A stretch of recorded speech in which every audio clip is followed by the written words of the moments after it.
오늘은 이 시대의 풍조를 본받지 말라라는 제목으로 로마서 12장 1, 2절 두 절만 함께 합독하고 은혜를 나누도록 합니다. 우리 다 같이 일어나서 하나님 말씀 함께 봉독하겠습니다.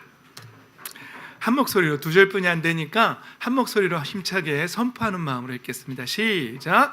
형제자매 여러분, 그러므로 나는 하나님의 자비하심을 힘입어 여러분에게 권합니다. 여러분의 몸을 하나님께서 기뻐하실 거룩한 산 제물로 드리십시오. 이것이 여러분이 드릴 합당한 예배입니다. 여러분은 이 시대의 풍조를 본받지 말고 마음을 새롭게 함으로 변화를 받아서 하나님의 선하시고 기뻐하시고 완전하신 뜻이 무엇인지를 분별하도록 하십시오. 아멘. 할렐루야. 아멘. 예수 그리스도의 생명의 빛으로 충만하시기를, 그 빛을 받아 누리시기를, 그리고 걸어가는 모든 길 위에 치유와 회복이 일어나시기를 예수님의 이름으로 축복합니다. 아멘. 자리에 앉겠습니다. 오늘 찬양 가운데 우리 예수님이 말씀하신 일, 고전 찬양 너무 좋아요. 근데 그 찬양 가운데도 그 예수님 나에게도 말씀하셔서 새롭게 변화시켜 주셔서, 어제도 연습하다가 저 마음이 그 찬양 부를 때 마음이 울컥했어요.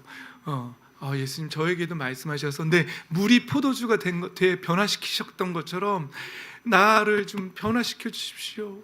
근데 여전히 타락한 본성을 가지고 있는 나를 어찌합니까? 하나님, 저희 좀 더 변화시켜 주십시오. 왜냐하면 어저께 제가 또 살짝 혈기를 냈었거든요.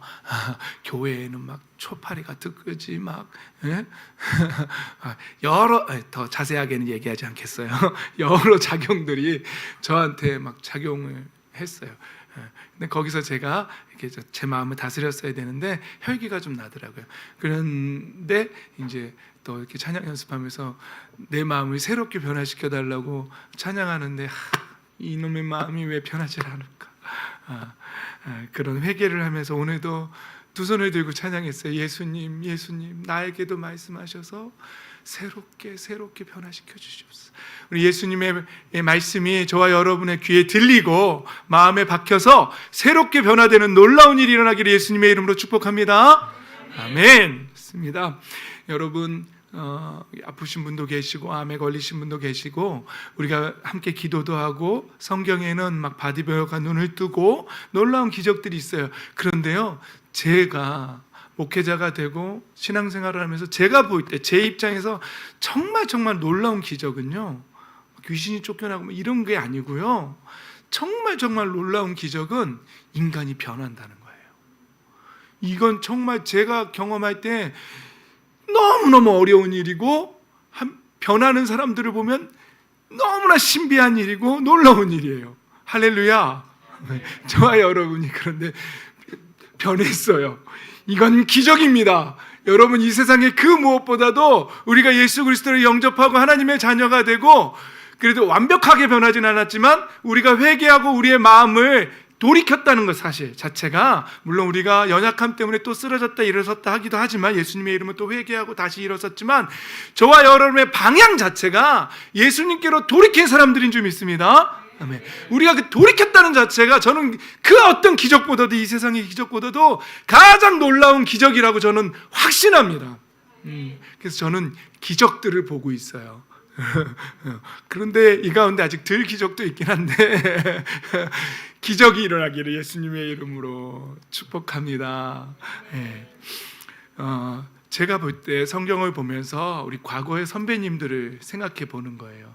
초대교회 때 있잖아요. 초대교회 때는요, 이제 그때는요, 그 패러다임 자체가 지금하고 달랐어요. 그때는 노예제도가 당연하게 여겨지던 시대예요. 노예? 당연하지. 노예였던 사람도 내가 이런저런 사연 속에서 노예가 됐다는 게 받아들여지는 거예요. 그렇죠? 그리고 노예는 이렇게 사는 게 맞아라고 그 생각의 틀이, 패러다임이 받아들여지던 시대예요. 그런 때에 예수님을 믿었네요. 상전도 예수님을 믿었고, 그 노예도 예수님을 믿었고, 이제 교회, 그 가정교회라는 곳에서 작은 공동체에서 같이 모여서 형제님 이러는 거예요. 서로 받아들이려는 거예요. 여러분, 우리가 그냥 말씀을 읽으니까 그냥 그렇게 읽고 넘어가지만 여러분, 이게 쉬웠을까요? 그때의 패러다임을 갖고 있던 사람이 노예도 형제님이라고 하기 좀 껄끄럽고 감히 그런데 종이 되어서 섬겨야 되는 거예요. 오히려 이게요, 이거를 받아들인다는 거는요 정말 놀라웠고 신비한 일이었을 것 같아요. 그런데요, 성경은 그거 이겨내라는 거예요. 그런데 놀랍게도 우리 믿음의 선배님들은요 그 패러다임을 깨고 극복하셨어요. 그래서 서로를 형제로 자매로 받았어요. 저와 여러분이 형제와 자매로 받지 못할 이유가 뭐가 있겠습니까? 우리는요 물론 실수하고 연약한 사람들 있지만 우리도 모두가 형제요 자매인 줄 믿습니다. 아멘. 받아들이십시오. 그런데요, 이 패러다임의 시프트가 일어나고 깨지고 하려면은요, 오늘 본문에 보면은요, 이 시대 풍조가 있어요. 이 시대가 말하는 패러다임이 있어요. 요즘은 포스트 모더니즘이라는 패러다임이 지배적이잖아요. 그래서 MZ 세대가 그것을 잘 드러내고 있거든요. 나에게 좋으면 선이고 나에게 악하면 선과 악의 기준이 무너지고, 그렇죠?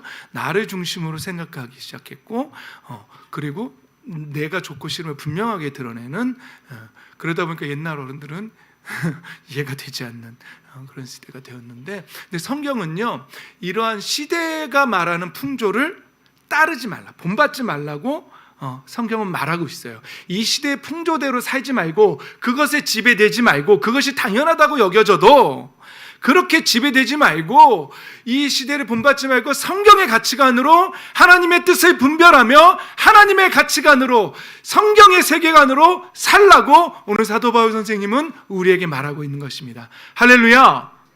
그렇게 살아가시기를 예수님의 이름으로 축복합니다. 아멘. 여러분, 우리는 로마서를 통해서 우리가 어떤 존재인지를 그동안 배워왔어요. 우리는 어떤 존재라고 배웠죠? 하나님을 아빠 아버지라고 부르는 존재. 여러분은 또다시 두려움에 빠뜨리는 종살이의 영을 받은 것이 아니라 자녀로 삼으시는 영을 받았습니다. 자녀로 삼으시는 영. 여러분, 이건 성령님을 말씀하는 거예요. 성령님은요 성경 안에서 여러 가지 닉네임을 갖고 있어요. 우리를 회개케 하는 영으로 작용하실 때는 무슨 영이라고 말하죠?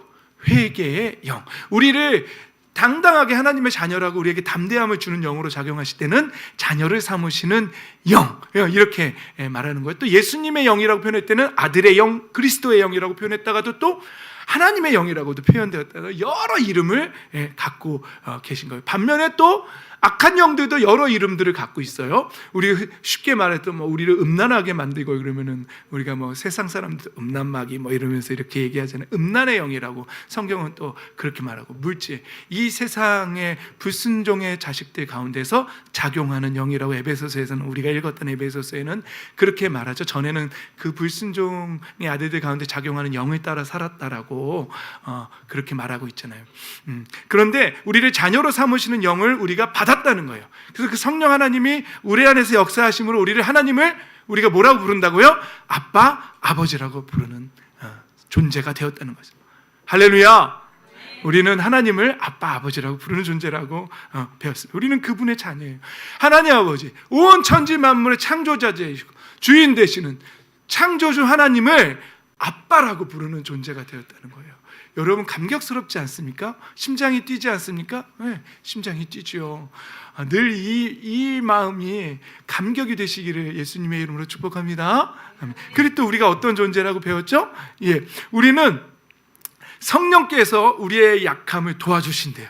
그 성령 하나님께서 자녀로 삼으시는 영이라고 말씀하시는 그 성령 하나님이 우리 안에서 우리의 약함을 도와주신대요. 그래서 우리는 너무 힘들고 지칠 때는 어떻게 기도할지도 모르는 그때에 성령께서 친히 이루 다 말할 수 없는 탄식으로 우리를 대신해서 간 거예요. 여러분, 우리가 그런 존재예요. 우리는 어찌할 바를 모르는 힘든, 우리 어린이 친구들은 아직 그 정도로 힘든 일을 겪어보지는 못했을 수도 있어요. 그러나 우리 어른들한테 여쭤보세요. 여러분들이 뚫고 나아가야 할 세상에 그렇게 만만하지는 않을 겁니다. 이제 마음을 단단히 먹고 계셔야 돼요. 그렇다고 해서 또 못 살 만한 곳은 아니에요. 살아낼 수 있어요. 우리도 살고 있으니까. 그런데 그때 힘들지만 우리는 어떤 존재냐면 우리 안에서 성령 하나님이 우리를 도우신다는 거예요. 우리를 위해서 성령님이 기도하신 하나님 앞에 우리는 그런 존재예요. 우린 그런 존재가 된 줄 믿습니다. 아멘. 또 우리가 지난주에 배웠던 게 뭐였죠? 8장 34절에 또 뭐죠? 예수님도 하나님 우편에서 누가 감히 우리를 정죄하겠습니까? 그리스도 예수는 죽으셨지만 오히려 살아나셔서 하나님의 오른쪽에 계시며 우리를 위하여 대신 간구하여 주십니다. 우리는요, 성령님도 우리를 위해서 간구하는 존재이고 예수님도 우리를 위해서 계속해서 간구해 주신다는 존재. 우리는 그런 하나님이 아빠고 성령님이 우리를 도우시고 예수님이 우리를 위해서 기도해 주시는 그런 존재하는 거예요. 네. 그런데요, 또 이렇게 그러니까 성령님이 우리를 위해서 대신 기도해 주시고 예수님도 우리를 위해서 대신 기도해 주시니까 우리 인생에서 힘든 일들이 있긴 있지만 그 모든 일들이 어떻게 된다고요? 협력해서 선을 이루는 인생을 사는 존재라는 거예요. 우리 인생에 그런 협력해서 선을 이루는 인생인 줄 믿으십니까? 아멘. 그럼 낙심하지 마십시오. 그럼 절망하지 마십시오. 지금 이 순간에 너무너무 힘들어도요, 이 또한 지나가리라 하면서 성령께서 우리를 돕고 계신다는 걸 확신하십시오. 그리고 그 힘든 일들도 결국은 우리로 하여금 하나님의 아들의 형상, 예수님의 형상, 그리스도의 장성한 분량까지 우리를 이끌고 가는데 다 도움이 되는 일들이라고, 그래서 협력해서 선을 이루는 일이라고 말하고 있어요. 주중에 우리가 독서 모임이 있었어요. 목사님들하고 요즘 전도서, 잠언, 전도서, 욥기, 시편 이렇게 그 지혜서, 시편 빼고요, 욥기, 잠언, 전도서, 지혜서라고 말하는 것을 이제 어느 학자분이 쓴 책을 읽고 있는데 다른 건 다 기억 안 나고요. 이렇게 그분이 이렇게 말하더라고요. 규범적 지혜가 있고 반성적 지혜가 있다, 이렇게 말하는 거예요. 그러니까 규범적 지혜는요, 그냥 잠언에서 이렇게 해라, 부모의 말을 잘 따라라, 주의 교훈에 따라라, 이런 거 규범적인 지혜예요. 그런데 욥기서가 대표적인 반성적 지혜가 된다는 거예요. 그냥 삐딱한 지혜라고도 표현했어요. 그 책에서는. 그게 뭐냐면은요, 하나님 왜요? 하나님 저한테 왜 이러십니까? 하나님 왜 이런 일이 내 인생에 일어납니까? 욥의 인생에서 그런 일이 일어났거든요. 근데 그게 지혜의 범주에 들어간다는 걸 제가 그 책에서 봤어요. 그래서 저에게 그게 은혜가 됐어요. 아, 그렇구나. 내 인생에서 이해할 수 없는 일들이 일어나지만 그것이 결국은 하나님 왜요? 왜요?라는 그 묻는 질문 가운데서 아, 그렇구나. 욥이 나중에 뭐라고 말하죠? 내가 귀로만 듣다가 이제는 눈으로 하나님을 봅니다라고, 이렇게 고백하거든요. 그래서 결국은 그렇게 얻어지는 지혜가 반성적 지혜, 삐딱한 지혜. 처음에는 하나님 왜요? 왜요? 그러니까 그 저자가 삐딱한 지혜라고 표현하더라고요. 왜요? 왜요? 하다가 나중에 지혜를 얻게 되는 거예요. 우리 저와 여러분의 삶에도 힘든 일들이 있죠. 때로는 하나님이 왜요라고 우리가 말할 때도 있잖아요. 그런데 그것도 지혜의 범주에 들어가고 결국은 그 일이 우리로 하여금 아, 그렇구나라고 하나님을 알게 하는 그런 반성적 지혜를 얻게 하는 일인 줄 믿습니다. 그러니까 협력해서 선을 이룬다라고 말하는 거예요. 그래서 우리는 그 지혜 가운데서 그리스도의 장성한 분량에까지, 아들의 형상을 담는 자리까지 가게 된다는 것이에요. 저와 여러분은 이제 우리의 인생은요, 뭐라고 표현해야죠? 끝났다라고 표현하면 안 되는데 이제 끝났어요. 하나님 손에 붙잡혔고요, 하나님의 자녀가 됐고요, 이제 모든 일이 협력해서 선을 이루고요, 이제 여러분은 이제 좋은 단어가 없나? 자꾸 나쁜 쪽으로만 생각이 나네. 낚였다. 이제 끝났어요, 여러분. 도망도 못 가요. 왜냐하면 제가 배운 바로는 강권적으로 역사하신다고 배워요. 하나님의 자녀한테는요, 하나님이 절대 포기하지 않으시고요, 강권적으로 역사하셔서 어떻게 하셔든 그 자녀 다시 하나님 소유로 삼으시거든요. 그러니까 여러분 이제 도망을 못 가요. 그러니까 시편 기자가 이렇게 표현하죠. 내가 주의 신을 떠나 어디로 피하리까? 이렇게 저 바다 끝에 거할지라도, 거기서도 주의 손이 나를 인도하신다라고. 내 스스로 내 인생을 와락 어둠이 나한테 덮쳐라라고 내 인생을 스스로 나 스스로 저주해도 그거 무효야. 남편이 무효라고 하면 무효라고 배웠잖아요, 레위기에서. 그러니까 그거 안 돼. 우리의 신랑 되신 예수님이 우리가 우리 스스로 인생을 저주해도요, 그건 무효야. 그러면 아무 소용이 없어요. 그래서 우리의 인생은요, 하나님 손에 잡혔고 협력해서 선을 이루는 인생인 줄 믿습니다. 여러분 이제 하나님께 잡혔어요. 우리 청년들 이 자리에 앉아 있는 게 우연 같죠? 아니, 여러분 이미 하나님 손에 붙잡힌 사람들이에요. 하나님 여러분 가만두지 않습니다. 그러니까 제가 여러분들을 그냥 놔두는 거예요. 그냥 담배 끊어라, 술 끊어라 그러면서 그게 뭐 천국 가고 지옥 가는 문제는 아니지만 건강 때문에 그러는 거니까 그래라. 그 대신 예수님 믿어라 그러면서 그냥 왜 언젠간 제가 다 걸었던 길이고 놀라운 기적으로 제가 변한 사람이고 그리고 저들 가운데서 또 나갔던 목회자가 나올지 혹시 아냐? 뭐 이런 마음으로 하나님을 기대하면서 하나님의 때를 바라보면서 그냥 그렇게 가고 있는 거예요.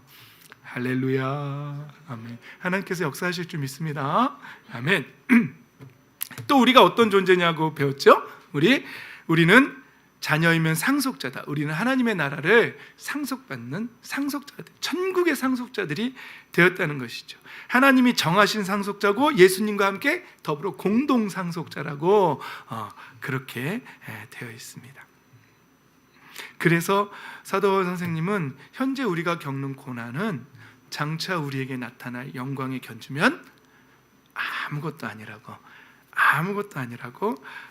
그렇게 말합니다. 그런데 이제 이렇게 말씀한 다음에 이제 로마서는 어떻게 마무리가 되냐면요, 이제 거쳐야 할 삶이 있어요. 그런데 자녀들이 살아야 할 삶이 있는데 그건 뭐냐면 우리의 몸이 우리의 바디가 아니에요. 전인격, 소마라고 하는 단어인데 전인격이에요. 전체적인 삶을 살아있는 재물은 원래 죽여서 바치는데 살아있지만 마치 제단 위에 올라가 있는 재물처럼 우리의 인생을 그렇게 드리라는 거예요. 그게 삶을 드린다는 얘기고 그것이 하나님이 받으실 합당한 예배를 드리기 위해서 온전한 예배, 개역개정에서는 영적 예배라고 말하는 그 예배를 드리기 위해서는 첫 번째로 말씀하신 게 뭐라고요? 이 시대의 풍조를 본받지 않는 것, 그리고 마음을 새롭게 함으로 변화를 받아서 하나님의 선하시고 기뻐하시고 완전하신 뜻이 무엇인지 분별하며 살아가는 것이지요. 여러분, 성경을 잘 보십시오. 예수님을 믿기만 하면 저절로 되는 게 있어요. 하나님이 다 이루시는 게 있어요. 우리의 노력으로 되지 않아요. 그냥 우리가 노력하는 게 아니라 우리 그냥 마음을 열고 예수님 받아들이고 우리의 마음을 하나님께로 돌이키기만 하면 되는 거 있어요. 그게 뭐죠? 구원이에요. 그건 자동이에요. 근데 성경은요, 우리에게 이렇게 하라고 강조하는 게 있어요. 그건 뭘까요? 그게 자동으로 되는 걸까요? 그게 자동으로 되는 거면 그렇게 하라고 하지 않죠. 그게 뭐죠? 구하고 찾고 두드려라. 구하고 찾고 두드리는 이에게 성령을 주시지 않겠냐. 성령의 충만함을 받으라. 육체의 본성을 쫓지 말고 성령의 소욕을 쫓아 살아라. 이 둘이 너희 안에서 싸운다. 그래서 하나님의 뜻을 이루지 못하게 한다. 성경은 계속해서 말하고 있는 거예요. 이게 쉽게 된다면 성경이 뭐하러 그렇게 그거 하면 안 된다, 이렇게 해야 된다라고 말하겠어요?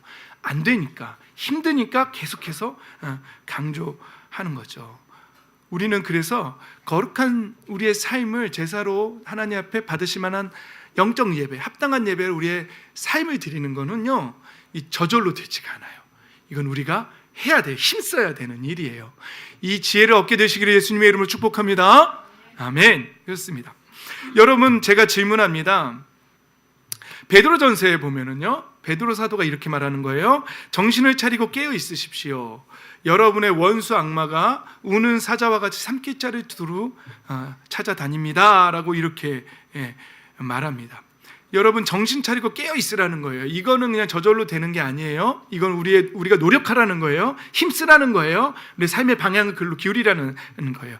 그런데 악마를 이렇게 표현하네요. 마귀를 이렇게 표현하네요. 우는 사자와 같이 삼킬자를 찾는다는 거예요. 여러분은 한번 이미지를 한번 그려보세요. 이거는 우리의 이해를 돕기 위해서 베드로 사도가 짐승을 움켜잡고 물어뜯고 삼켜버리는 사자에 비유한 거잖아요. 그렇죠. 이미지를 가지고 온 거잖아요. 여러분, 악마가 우리를 삼키려 한대요. 어떻게 할까요? 영적 전쟁은 어디서 일어날까요? 이게 질문이에요. 우는 사자는 어떻게 우리를 삼킬까요? 어디서부터 삼켜가기 시작할까요? 생각부터 시작하는 거죠. 그래서 그걸 지켜야 한다는 거예요.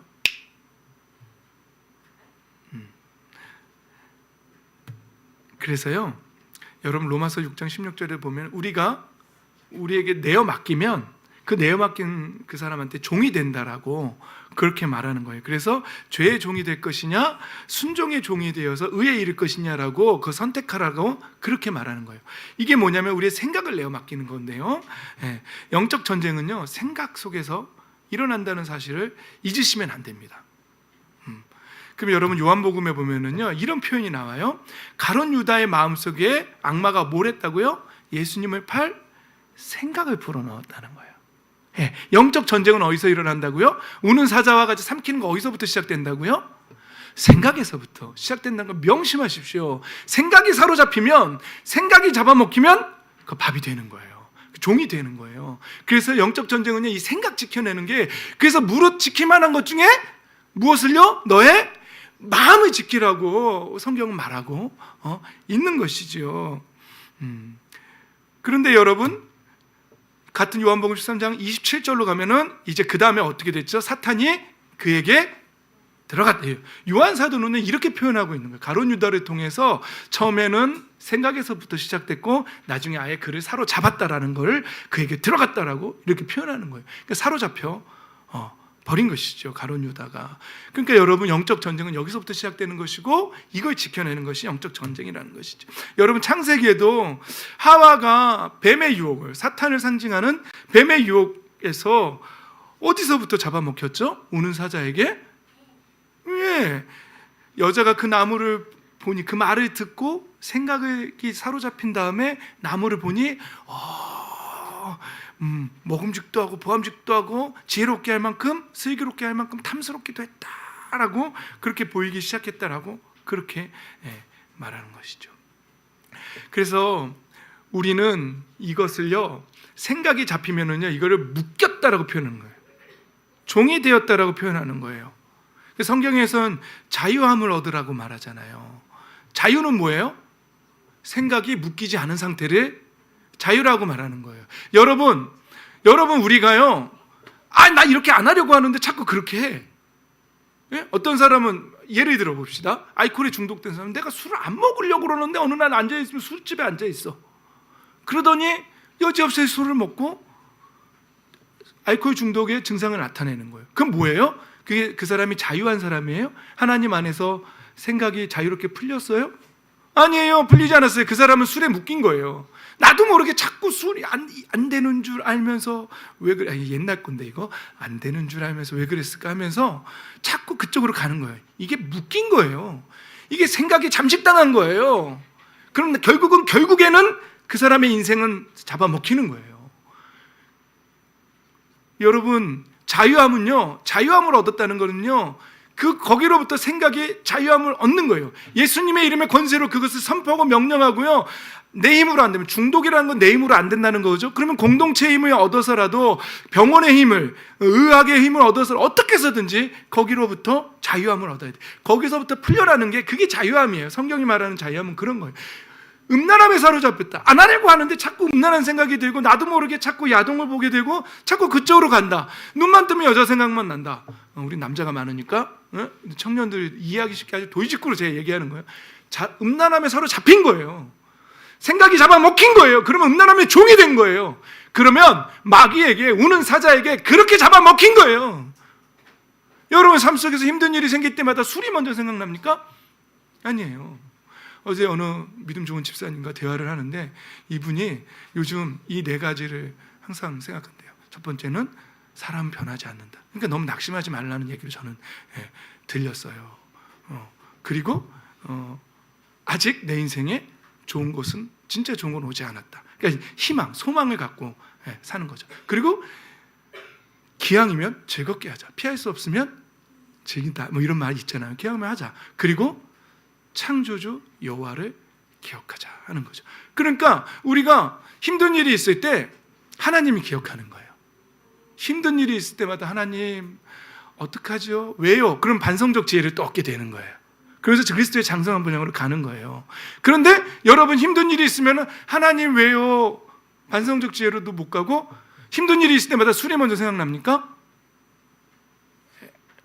그 묶인 거예요. 생각이 묶인 거예요. 깨달으셔야 합니다. 그렇게 묶는 거예요. 사탄이, 제가 늘 말했죠, 우리 친구들 전설의 고향이나 이런 데처럼 뭐 이 하얀 소복 입고 막 이렇게 나오는 건 되게 전능한 일이에요. 그렇게 오지 않아요.